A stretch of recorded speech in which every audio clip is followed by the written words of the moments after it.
saya pernah jadi kepala bidang di perhubungan sebelumnya dan termasuk juga pernah sempat nonjob.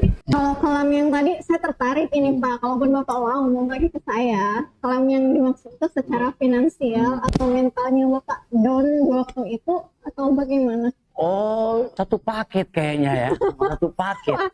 Jangan Kalau sekali. sudah finansial, mental.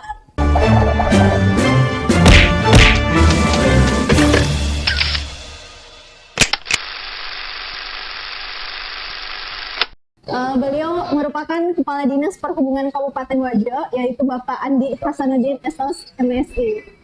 Selamat datang Pak di Snapshot. Assalamualaikum. Waalaikumsalam. Ya. Apa kabar ini Pak? Alhamdulillah baik. Alhamdulillah baik ya. Baik. Oh iya Pak, sebelumnya Bapak menjabat di Dishub ini sudah melalui jenjang berbagai karir. Ya. Mungkin saya akan menanyakan sedikit sekedar untuk inspirasi bagi teman-teman juga spektator kita yang menyaksikan program ini.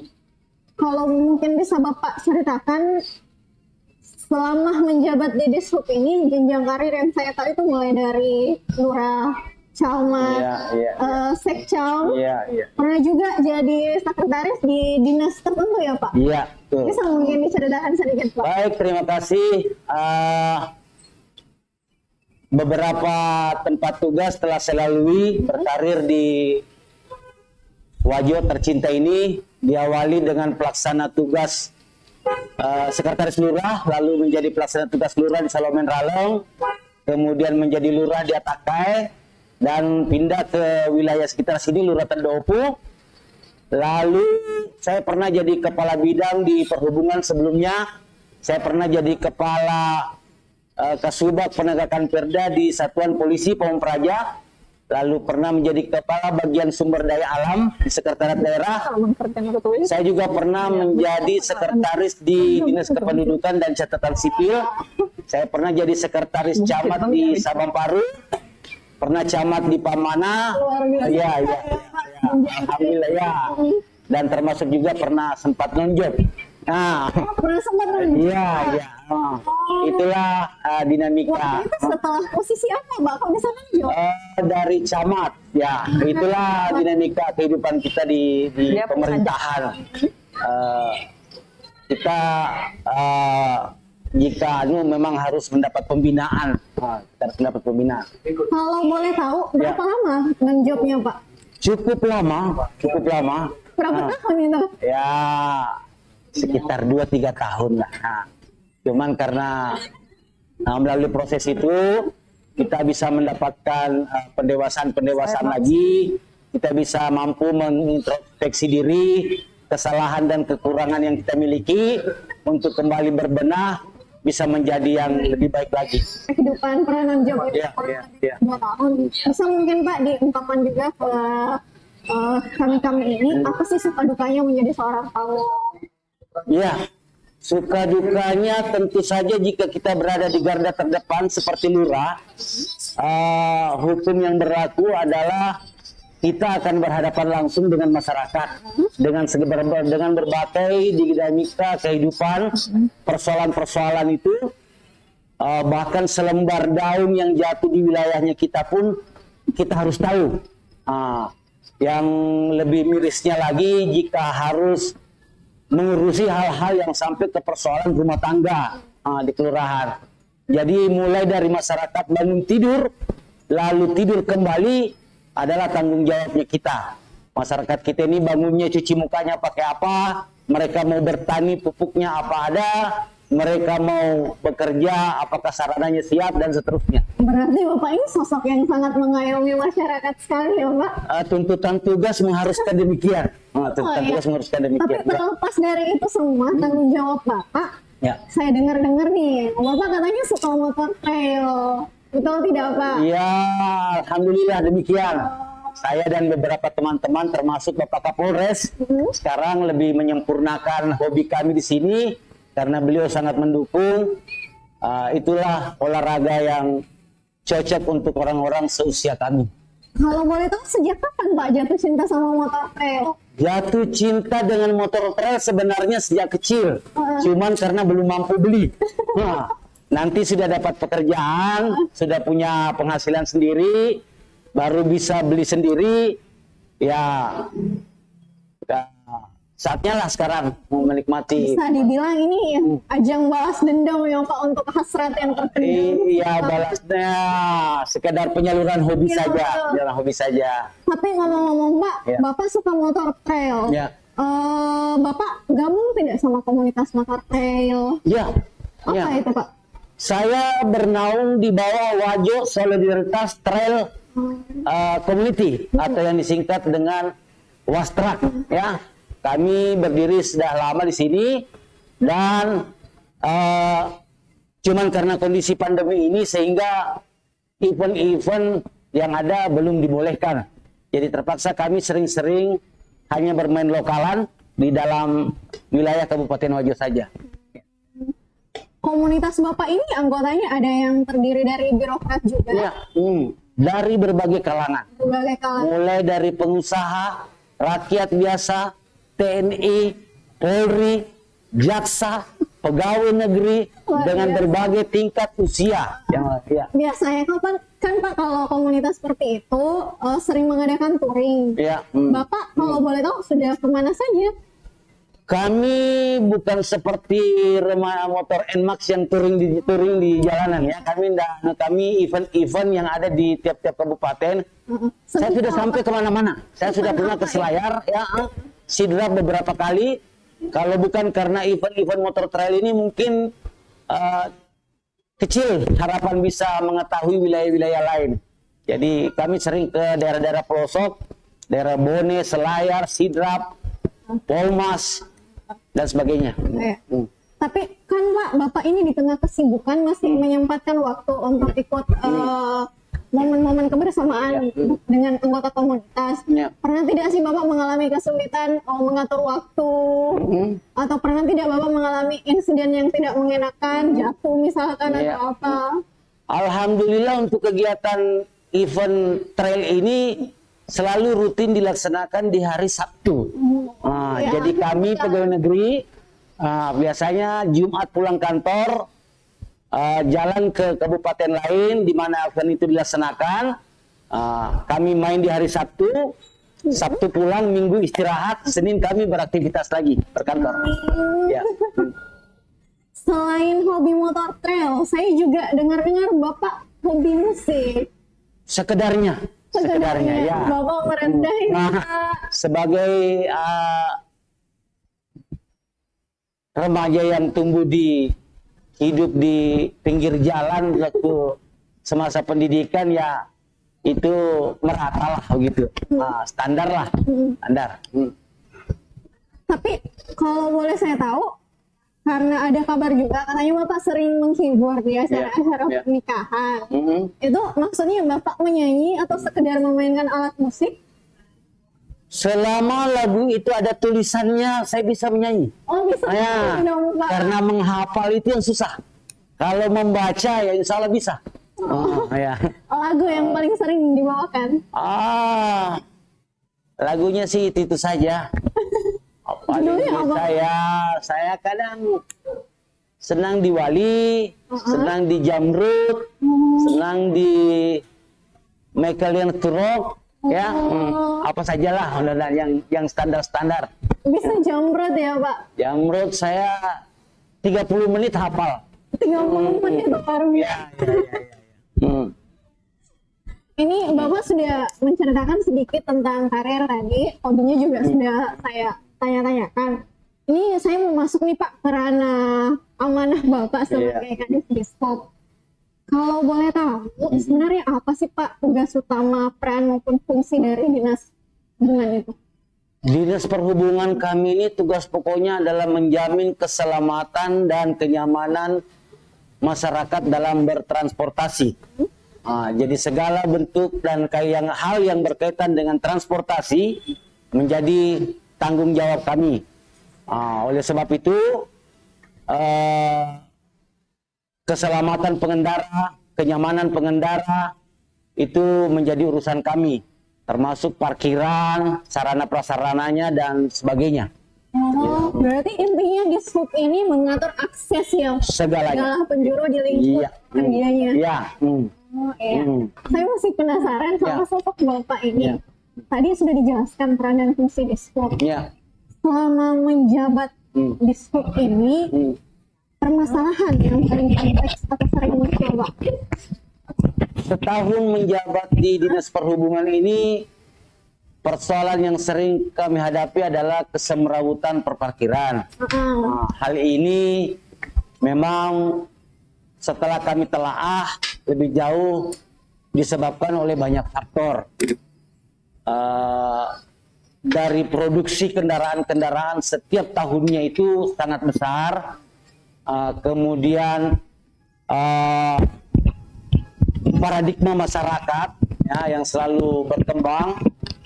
Dulu yang pedagang datang ke Wajo ini, ke Sengkang ini dengan menggunakan angkutan umum, sekarang mereka datang dengan membawa kendaraan masing-masing, kendaraan pribadi. Sementara kapasitas jalan yang tersedia itu masih segitu. Kami sudah perhadapkan kepada Bapak Bupati, insya Allah ke depan dengan dibangunnya ruang terbuka hijau, ada sedikit lahan yang akan disiapkan untuk sarana parkir. Hal ini kita harapkan mampu menjadi solusi dari persoalan yang ada sekarang ini. Dengan kapasitas sarana yang tersedia di seputaran pasar sentral yang semakin hari semakin padat, dengan adanya parkiran itu akan mampu mengurai dan sedikit memperlancar arus di pusat kota. Ya.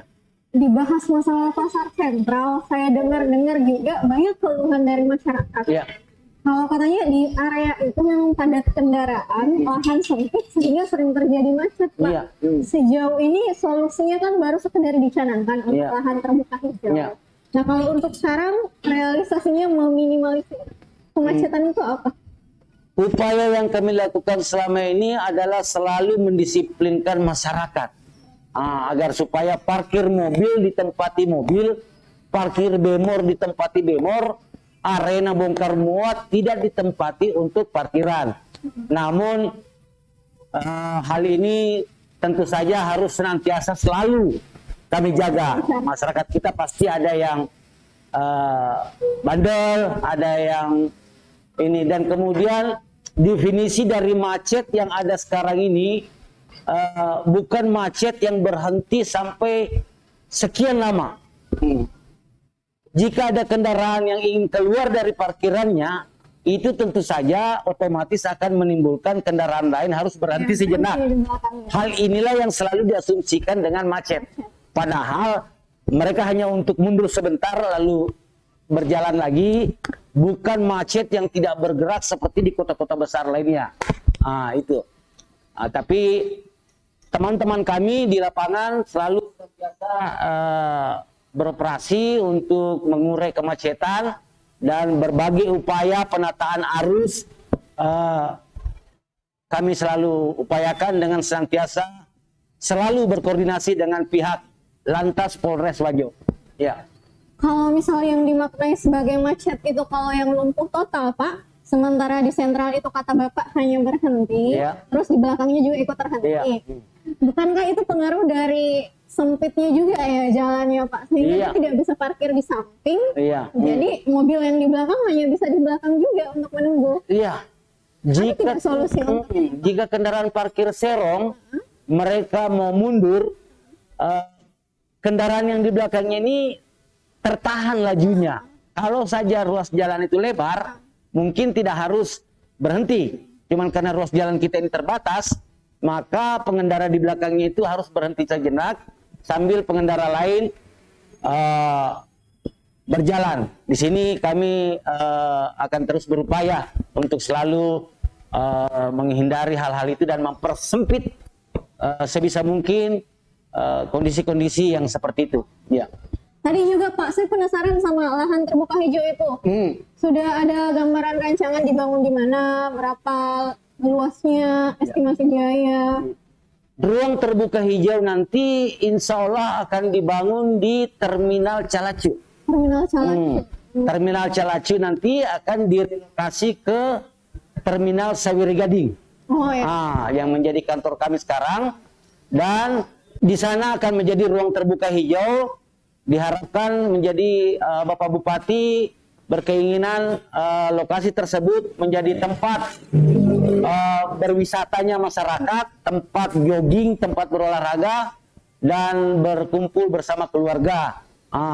Dan harapan kami mudah-mudahan nanti ada ruang sedikit untuk menjadi area parkir yang bisa menampung pedagang-pedagang yang memarkir kendaraannya selama seharian penuh di seputaran pasar sentral, sehingga akan semakin terbukalah, semakin longgarlah ruang-ruang parkir lainnya bagi pengunjung-pengunjung pasar. Kalau untuk ruang terbuka hijau Pak, bukannya sudah ada lapangan Merdeka? Ya. Kenapa tidak difokuskan saja hanya untuk sekedar parkiran? Keberadaan lapangan Merdeka ini mungkin dianggapnya belum cukup ya, belum cukup. Bahwa Bapak Bupati memiliki visi lain, ingin agar supaya di dalam kota ini punya paru-paru kota yang mampu memberikan udara segar kepada masyarakat dan juga menjadi objek tempat untuk membuang kepenatan. Kalau di sana terminal dan pasar berdekatan, ini aksesnya juga ya. Apalagi jaraknya berdekatan ya. Iya. Tadi disinggung juga Pak masalah perubahan arus. Ya. Ini juga yang mau saya tanyakan. Kan kita tahu kalau perubahan arus itu dinamis, tidak melulu arus itu saja. Kadang ada pengalihan, perubahan. Hal-hal semacam itu pertimbangannya apa sih Pak sehingga Dishub menetapkan perubahan arus? Untuk juga marka jalannya itu apa yang menjadi dasar dari Dishub untuk melakukan itu Pak? Kami coba-coba senantiasa berdiskusi dengan pihak lantas yang menjadi partner kami, mencoba selalu melakukan uji coba rekayasa lalu lintas. Jika sebulan, 2 bulan atau beberapa waktu kami anggap hal tersebut kurang efisien, maka kami melakukan perbaikan lagi. Termasuk kami senantiasa menampung saran, kritikan, dan masukan-masukan dari berbagai kalangan masyarakat. Berarti Dishub selalu bersinergi dengan lantas ya Pak? Itu wajib. Wajib. Karena dalam pemasangan rambu dan apapun pengatur lalu lintas itu tugasnya kami, sementara yang menegakkannya itu adalah pihak lantas. Jadi bisa diistilahkan secara konsep ada di Dishub, tapi eksekusinya lantas yang menjaga. Iya, namun tetap dalam setiap tindakan kami harus berkoordinasi dulu. Bagaimana kalau di jalan ini kami pasang larangan, apakah bagus atau tidak? Bagaimana kalau di sini kami buat satu arah, apakah baik atau tidak? Bagaimana kalau di sini kami buatkan water barrier, apakah efektif atau tidak? Ini juga Pak masalah arus jalan. Sebelumnya yang di dekat Mapeda itu, dulu kan di situ boleh langsung saja, tapi sekarang sudah ada larangan. Ya. Saya sendiri pernah loh Pak lewat situ, saya kaget kok ada larangan, tanda-tandanya juga kurang jelas pada saat itu. Pertanyaan saya, bagaimana sih sosialisasi untuk tiap perubahan arus atau marka jalan itu, apakah wewenangnya Dishub atau lantas? Arus itu seperti yang saya katakan tadi, bahwa kami senantiasa berkomunikasi dan berkoordinasi dengan pihak lantas. Kami menganalisa persoalan-persoalan yang ada di lapangan, kalau kenyataannya hal tersebut dianggap sudah mengganggu pihak-pihak lain, tentu kami berusaha coba-coba memberikan solusi-solusi. Namun hal tersebut pasti tidak akan mampu memuaskan seluruh komponen masyarakat. Pasti ada yang merasa dirugikan. Namun itulah konsekuensi bahwa demi kepentingan umum, ada beberapa kepentingan-kepentingan yang harus kita nomor duakan agar supaya kepentingan umum ini lebih bisa terwujud. Sosialisasinya itu dalam bentuk apa biasanya Pak? Apakah turun ke jalan atau hanya sepasang memasang rambu? Iya. Pada awalnya kami pasang dulu, kemudian 2-3 bulan masih tahap evaluasi, sosialisasi. kemudian kami publis di media sosial dan sebagainya. Jika ada yang melanggar pada awal-awal itu belum ada tindakan tegas dari pihak polisi. Nanti jika sudah kita anggap mantap, baru ada penindakan dari pihak kepolisian, dalam hal ini Lantas Wajo. Untuk hal penindakan, apa hanya Lantas Pak? Atau di sub juga bisa melakukan penindakan? Kalau jenis kendaraannya itu angkutan umum, kami berhak. Jika memilih masyarakat, ya tentu SIM STNK adalah kewajiban dari kepolisian. Tadi sudah dijelaskan nih soal perubahan arus itu, tentunya kalau masalah jalan sangat berkaitan erat dengan retribusi parkir. Banyak isu yang beredar kalau katanya di Wajo itu tukang parkirnya itu rata-rata liar Pak, dalam tanda kutip ya.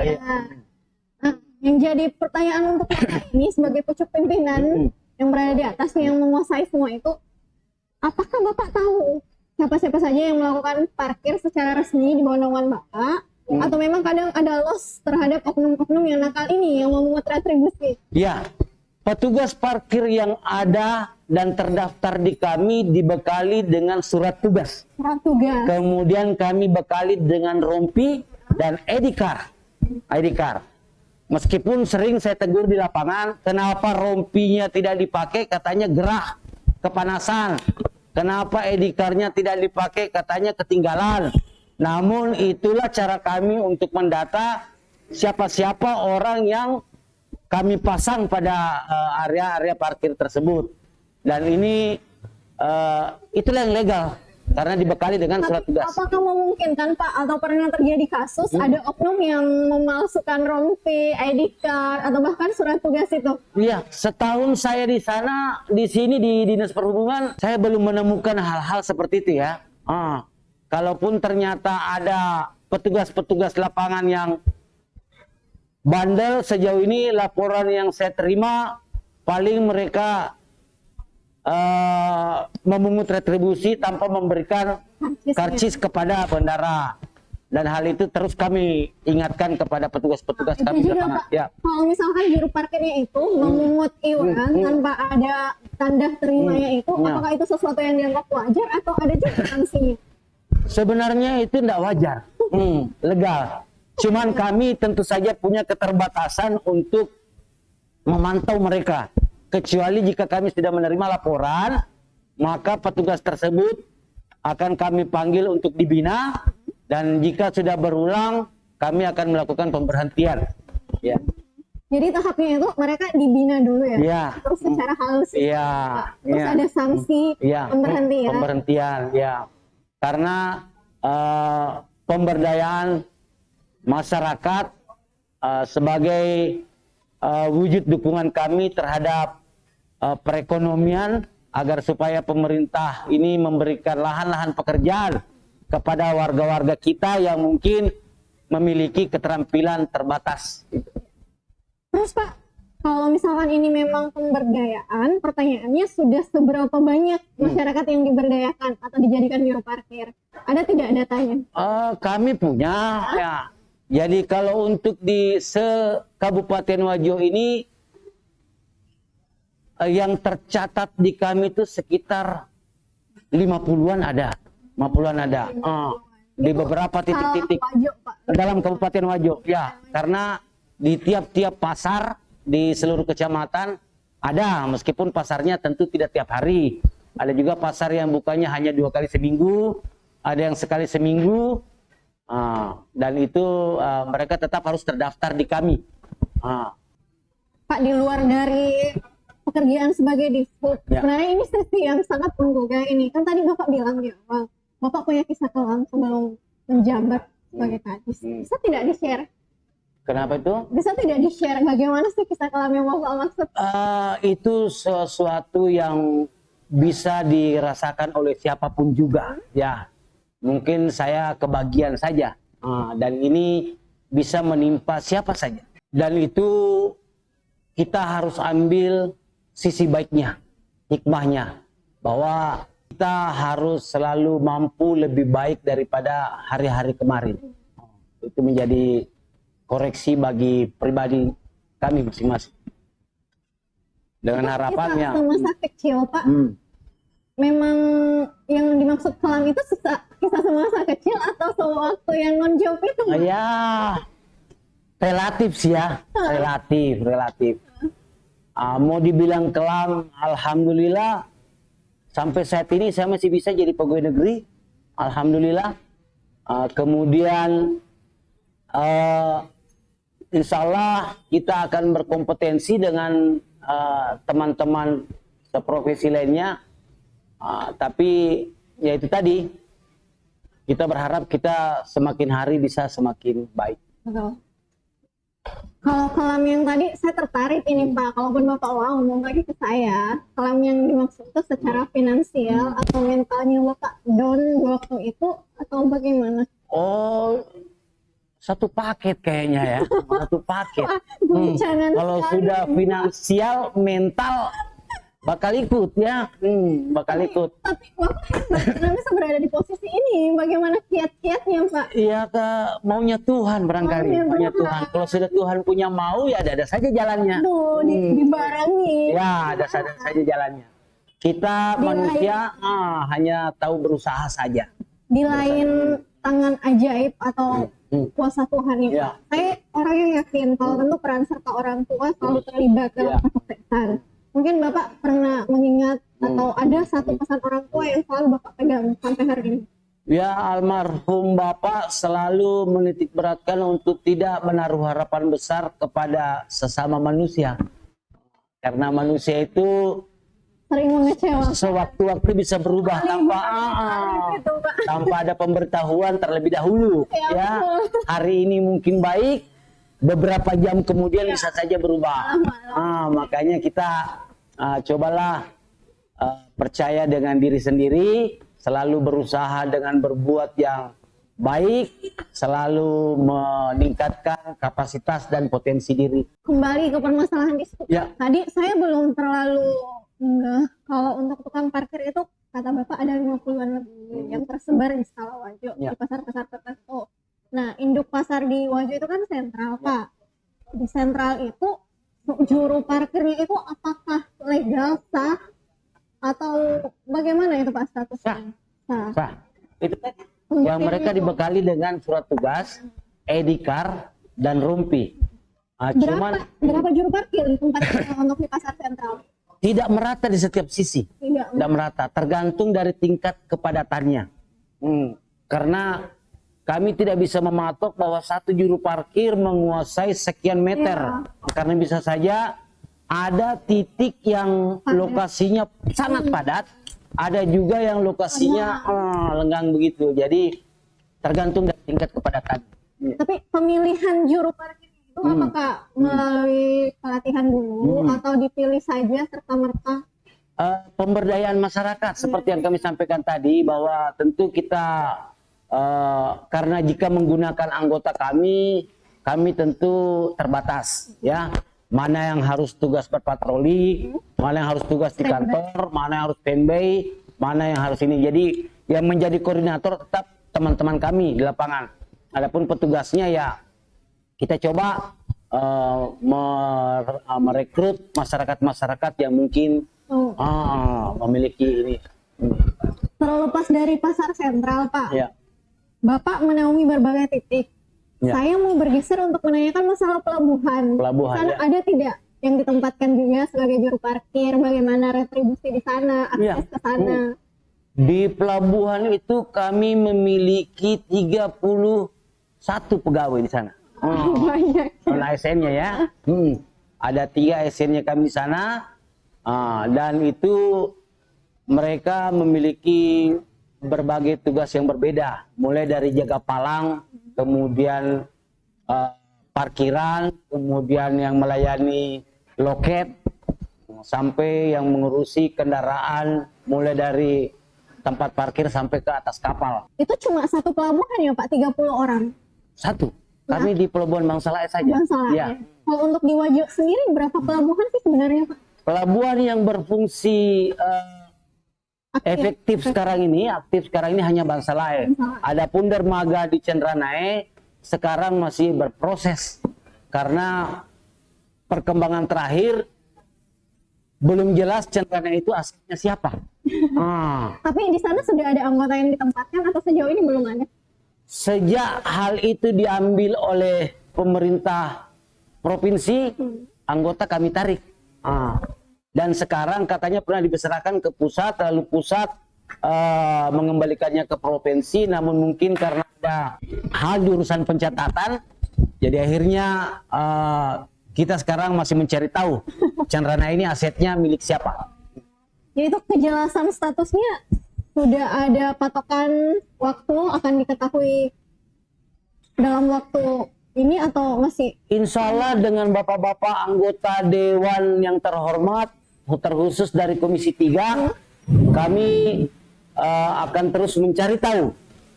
Dan insya Allah dalam waktu dekat ini, kami akan ke Jakarta untuk mengecek apakah Candrana itu tercatat betul, dan jika tidak kami ingin agar diberikan penjelasan tertulis, lalu berikutnya kita pikirkan langkah-langkah yang bisa kami lakukan.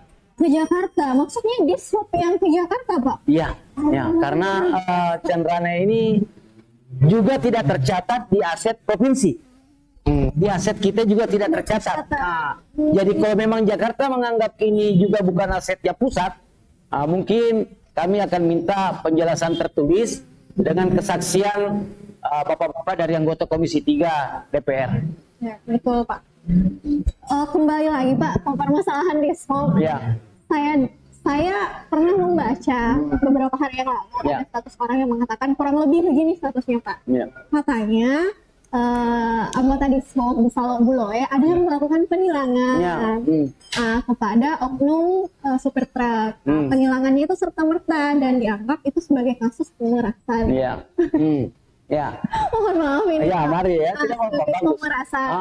Saya ingin bertanya ke Bapak, kok bisa itu dianggap pemerasan? Apakah di sub memang serta-merta melakukan penilangan atau ada mekanisme tertentu, prosedur tertentu? Bagaimana itu, Pak? Jika ada informasi demikian, tentu harus jelas dulu di Salok Bulonya di mana. Kalau ternyata di sana ada jembatan timbang, di sana ada jembatan timbang. Jembatan timbang itu adalah kewenangan Kementerian Pusat Jakarta. Jadi bukan dari kami di kabupaten. Itu kendaraan diarahkan masuk untuk diukur apakah mereka tidak overload dan overdimensi. Mereka masuk ke sana dan itu bukan kewenangan kami dari kabupaten. Kecuali kalau kegiatan tilang itu dilakukan di luar areal itu, kami tentu butuh informasi yang akurat di mana dan siapa anggota kami yang melakukan itu. Karena beberapa minggu terakhir ini kami sudah tidak membolehkan lagi anggota kami untuk turun ke lapangan melakukan operasi. Karena kita lagi transisi menuju ke care elektronik. Sudah berapa lama anggota tidak turun ke lokasi, Pak? Hampir sebulan terakhir ini. Sebulan terakhir? Ya. Kami lagi persiapan sehingga tidak dibolehkan lagi untuk mengeluarkan perpanjangan uji care melalui buku maupun surat keterangan dalam bentuk kartu kepada masyarakat. Jadi disarankan untuk mengalihkan masyarakat yang akan melakukan perpanjangan atau melakukan care baru ke Kabupaten Pinrang atau Palopo yang sudah memfungsikan care elektroniknya sekarang. Bapak kan tadi mengatakan sudah sekian lama anggota tidak diturunkan, sementara ada desas-desus kasus ini. Pertanyaannya kemudian adalah, kalau memang kasus ini ranahnya kementerian karena di jembatan timbang, berapa banyak jembatan timbang, Pak, yang ada di Salok Bulo atau bahkan di Wajo? Jembatan timbang Salok Bulo hanya satu. Hanya satu. Ya, di sana. Di wilayah lain Macopa ada ya kurang lebih setia. Jadi kalau ada kegiatan yang dilakukan teman-teman kami, kami tentu sangat berterima kasih jika diberikan informasi yang akurat. Siapa yang melakukannya, di mana mereka melakukan, tindakan apa yang mereka lakukan. Sebagai institusi, di institusi manapun mungkin masih ada oknum-oknum yang berani berbuat ilegal. Namun ini akan kami selalu berupaya untuk agar hal tersebut tidak terjadi.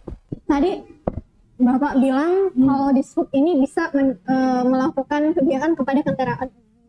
Nah, sementara ini yang mendapat masalah itu mobil truk. Sebenarnya syarat-syarat untuk seseorang atau bahkan sopir mobil dapat dikenai tilang dari SIM itu apa, Pak? Selain dari kapasitas, kualitas kendaraan, apalagi kira-kira? Syarat-syaratnya ya selama dia berstatus mobil penumpang, apakah itu penumpang barang atau penumpang manusia, kami harus bisa memastikan kendaraan itu tersebut aman. Amannya di mana? Mulai dari remnya apakah baik, kemudian wipernya, kemudian kapasitasnya bagaimana, apakah tidak ada perubahan-perubahan dimensi yang dilakukan, sampai ke lampu dan sebagainya adalah tanggung jawab kami untuk memastikan hal tersebut. Kalau toh terbukti mereka melakukan pelanggaran itu, dari Dishub sanksinya apa? Sanksinya kami akan mengambil buku care-nya tersebut. Dan kami perintahkan mobil tersebut untuk dibawa ke kantor pengujian kami untuk dikembalikan lagi sesuai fungsinya. Jika ada yang dirubah atau ada yang sudah tidak berfungsi sebagaimana mestinya. Terus Pak, kan di statement status ini menyatakan adalah dianggap memeras. Sesuai dengan penjelasan Bapak tadi, kalau Dishub mekanisme tilangnya itu harus dibawa ke kantor. Pernah tidak ada kejadian Dishub menyelesaikan di luar kantor? Hal tersebut tentu tidak dibolehkan sebenarnya. Tidak bolehkan.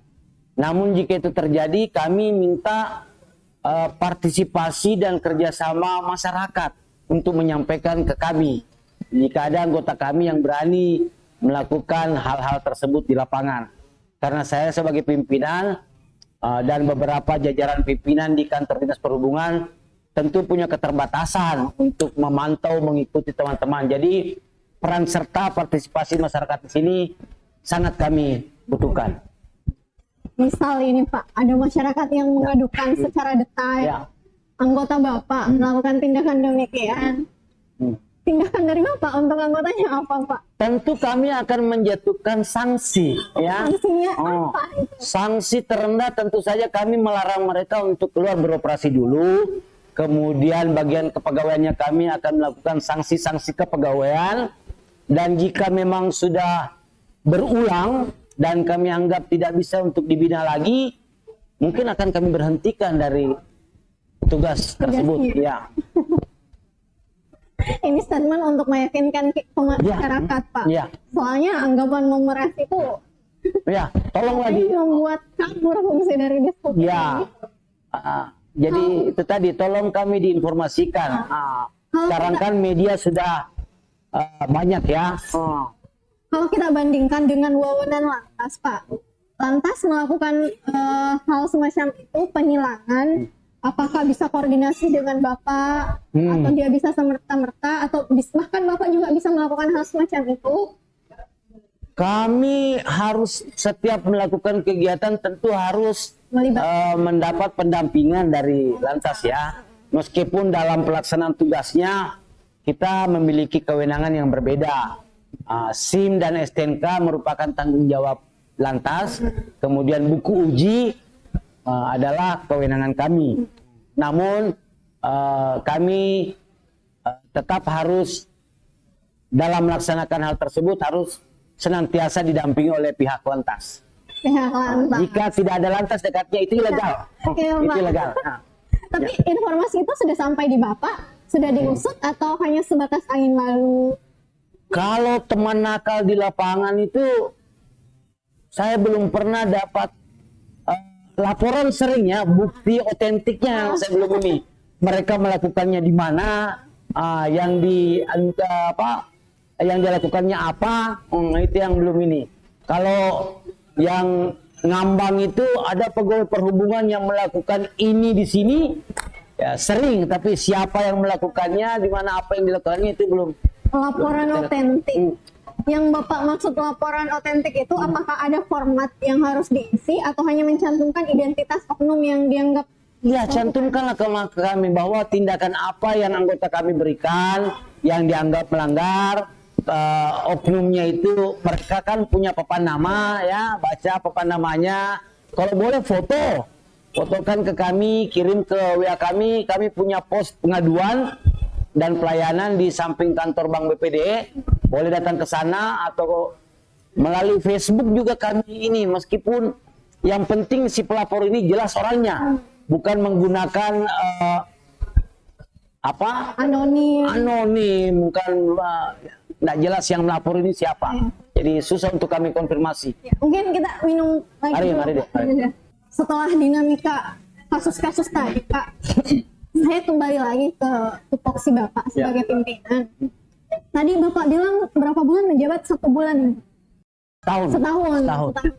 Kurang lebih setahun. Setahun. Selama setahun menjabat ini, apa saja program yang sudah terrealisasi? Sebenarnya ada beberapa yang ingin kami lakukan tapi masih terhambat anggaran, jadi terpaksa harus tertunda. Kami menjanjikan kepada atasan untuk membuat tempat yang kami istilahkan dengan rudal COVID. Rudal COVID, kepanjangan dari ruang kendali kontrol video. Harapan kami di sini melalui pos pelayanan nanti kita bisa melihat dan memantau arus lalu lintas di ibu kota kabupaten, dan termasuk juga mampu melihat bagaimana kondisi pelabuhan Bangsalah melalui. Berarti tidak cuma jarak dekat, tapi juga jarak jauh. Ya. Nah, kalau boleh tahu poskonya nanti di mana, Pak? Sekarang kami sudah mulai menempati pos di samping Bank BPD.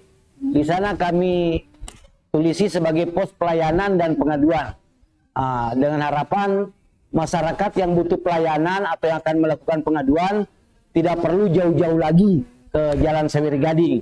Di dalam kota juga, termasuk kemacetan, bisa langsung menyampaikan ke tempat kami atau melalui via di pos itu biasanya pelayanan dalam bentuk apa saja yang disediakan? Segala jenis-jenis pelayanan yang ditugaskan kepada kami, ya. Semisal, Pak?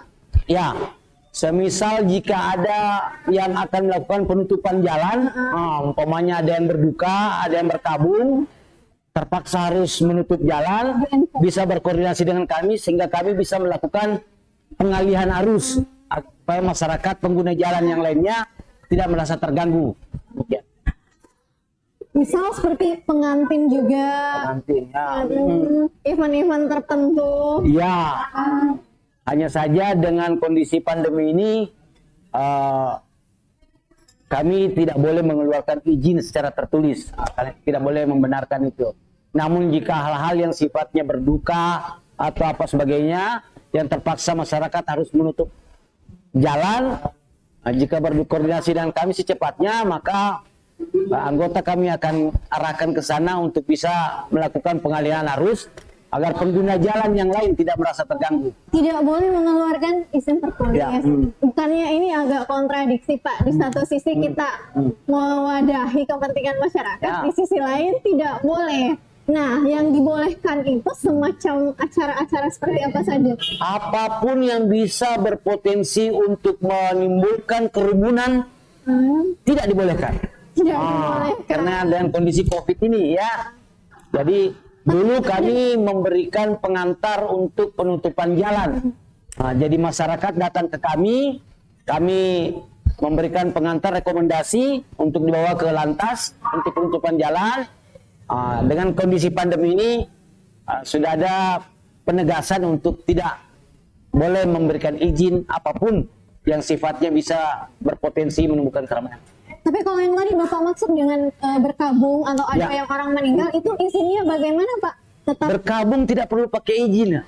Ya kalau misalkan menimbulkan keramaian juga ingin melaporkan. Ya, artinya jika jalanan itu mereka harus menutupnya karena berkabung, ya teman-teman kami di lapangan akan turun untuk coba mengalihkan arus, ya. Supaya yang berkabung juga bisa tenang, kemudian pengguna jalan lainnya juga tidak merasa terganggu. Selanjutnya, Pak, kalau untuk program yang dicanangkan untuk menunjang visi misi Bupati Wajo yang belum terlaksana, apa saja itu? Kemarin ada wacana yang mungkin sebentar lagi akan kita diskusikan, akan kita rapatkan. Ini program dari kepolisian. Insya Allah Bapak Kapolres akan melakukan memberikan CCTV pendeteksi pelanggaran. Jadi Nah, itu Pak, CCTV akan ditempatkan. mungkin di salah satu traffic light di dalam kota. Berapa banyak? Sebagai mungkin awalnya harus satu dulu ya, karena ini membutuhkan anggaran yang besar. Jadi melalui CCTV itu langsung terekam wajah si orang itu. Kalau dia melakukan pelanggaran umpamanya seperti tidak menggunakan helm atau tidak menggunakan safety belt, dan ini akan langsung ke tilang elektronik. Penjagaan. Ya, tapi ini rencananya Bapak Kapolres ya, kami hanya mendukung sebagai. Kalau boleh tahu sudah ada tempat yang dicanangkan atau diincar untuk memasang, Pak? Kalau CCTV dalam kota kami wacanakan di pos pelayanan pengaduan. Di sana nanti ada ruang kendali. Teman-teman kami akan bisa memantau dari posko di daerah mana terjadi kemacetan, kepadatan, apa yang harus ini melalui pos pelayanan pengaduan. Insya Allah dalam waktu dekat. Kendalanya Pak sehingga itu belum terrealisasi? Tentu saja butuh kesiapan anggaran dulu ya, kesiapan anggaran. Karena semuanya tidak serta-merta tinggal ini ya. Perumusan anggaran dulu.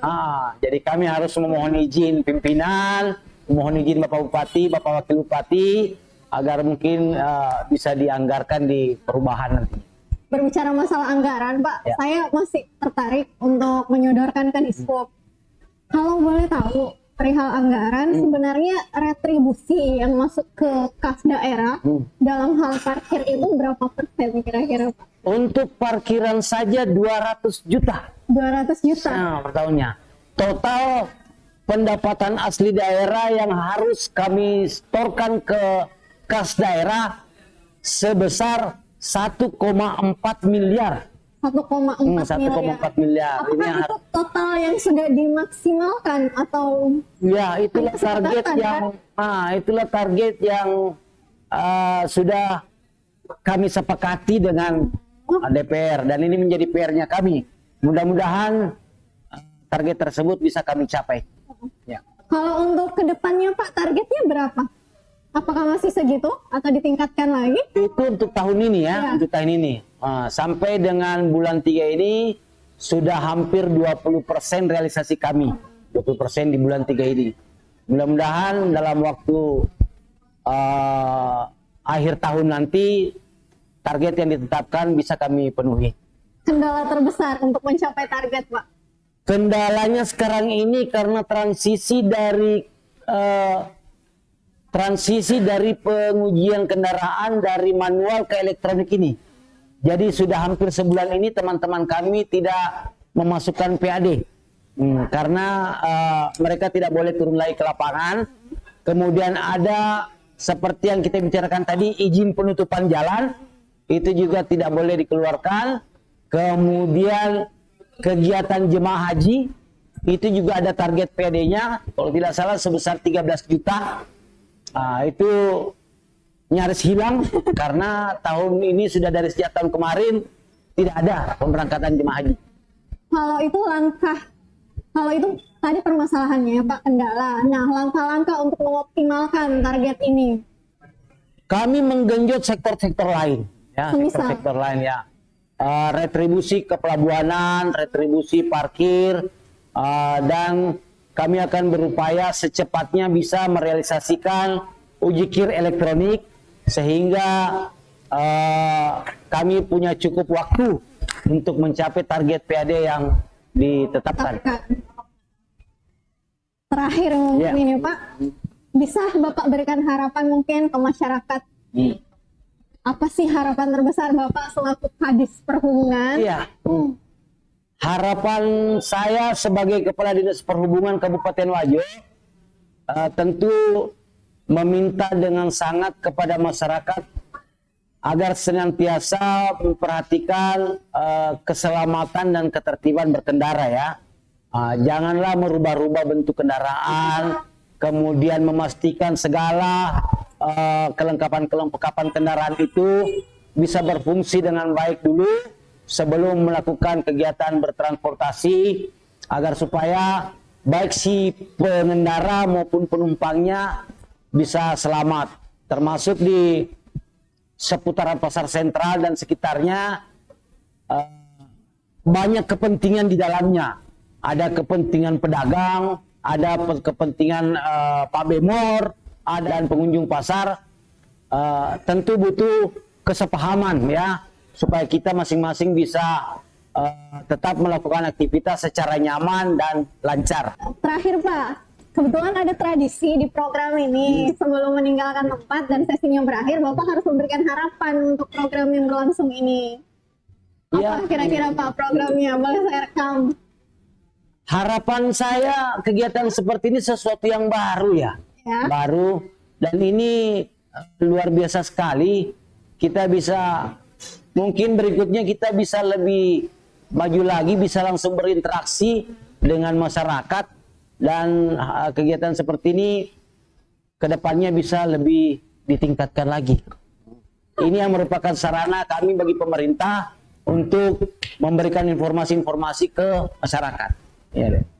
Terima kasih banyak Pak atas waktu dan kesempatannya. Jangan bosan-bosan ditanya. Sama-sama. Baik Pak, sekian bincang-bincang kita dengan Pak Kadis Perhubungan Kabupaten Wajo. Saya cuma mau bilang kalau ternyata tanggung jawab dan peranan Kadis Perhubungan itu sangat besar ya, mencapai lingkungan Kabupaten Wajo. Tidak serta-merta hanya mengatur transportasi saja, akses jalan saja, tapi jauh dari itu untuk meningkatkan daerah kita sendiri ya tentunya ya. Maka dari itu saya juga ingin menyampaikan untuk segala isu-isu yang beredar di luar sana, kita tidak boleh langsung termakan dan harus mengonfirmasi mungkin ke Bapak sebelum mempercayai itu. Mungkin itu saja dari saya. Terima kasih bagi para spektator yang menyaksikan. Jangan bosan-bosan di Snapchat. Sekian dan terima kasih. Assalamualaikum warahmatullahi wabarakatuh. Waalaikumsalam warahmatullahi wabarakatuh.